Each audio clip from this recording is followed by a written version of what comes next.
Hello दोस्तों, सबको राधे राधे।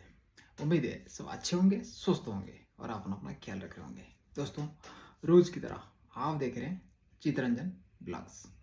जैसे कि सबको पता है, मैं हर रोज कुछ नया चीज़ें, कुछ नया स्टोरियाँ लेके आता हूँ आप लोगों के लिए। दोस्तों, आज एक छोटा है लेकिन दमदार है। कुछ सीख है स्टोरी में, आप पूरा सुनिए और कुछ समझ आएगा आपको। चलिए पहले स्टोरी सुनते हैं। Let's go. दोस्तों, आज की स्टोरी कुछ इस प्रकार का है। जो लोग अपने लक्ष्य से भटक जाते हैं, खासकर ये स्टोरियाँ उनके लिए। दोस्तों, एक राज्य में एक राजा था। राजा वृद्धावस्था को हो चला था, लेकिन राजा का कोई संतान नहीं था। निसंतान था राजा। इस चिंता में उसने एक बार सोचने लगा, मेरा इस राज्य को कौन चलाएगा, इसका उत्तराधिकारी कौन होगा। ये सोचकर उसने एक बार डिसाइड किया, मैं अपने ही राज्य का ऐसा एक लड़का चुनूंगा जो इस राज्य को अच्छा से चला सके, इस राज्य को आगे ले सके।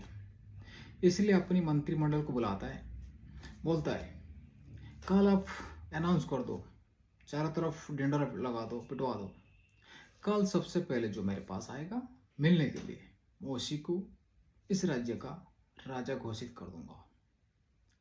लेकिन सारे जो मंत्रिमंडल थे इस प्रकार के चुनाव के लिए कोई तैयार नहीं था। राजा ने बोला कि कल अपने सुबह होने दो, फिर देखते हैं क्या होता है। ये बातें चारों तरफ फैल गया। ये सारी चीज फैल गया, तभी राजा ने अपनी पूरा मंत्रिमंडल को लगा दिया कि आगे उसका काफी बहुत बड़ा ग्राउंड था राज दरबार के, राजमहल के आगे। तो वहाँ पे पूरा मेला लगा दिया। पूरा मेला मतलब खाने पीने का कुछ था, कुछ झूले वगैरह अच्छे कुछ प्रोग्राम वगैरह, पूरा सेट हो गया। मेला लग गया पूरा उसका घर के सामने। हर कोई आते थे।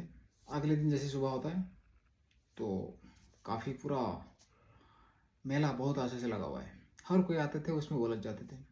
कोई खाने पीने में लग जाता था, कोई झूला झूलने में, कोई जैसे कि प्रोग्राम हो रहा होता था उसमें शामिल हो जाता था। सोचते थे अभी बहुत टाइम है, दिन भर पड़ी है, राजे पाजे मिल लेंगे। तो ऐसे होते गया।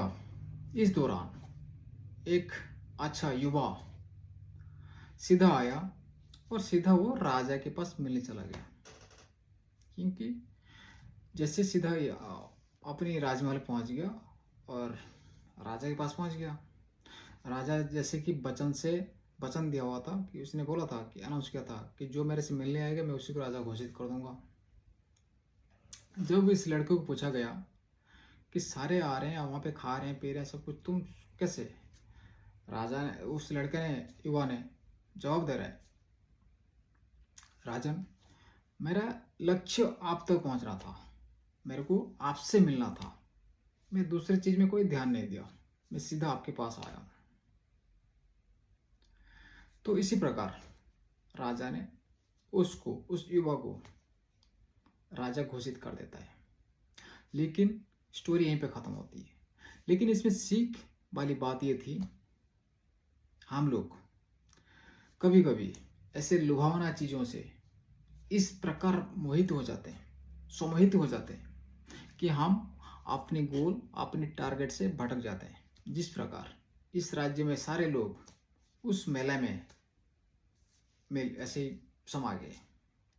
किसी को ये तो ज्ञान नहीं था, राजा ये सब उसका जो जाल बिछाया हुआ है, सारे उस जाल में फंसते गए।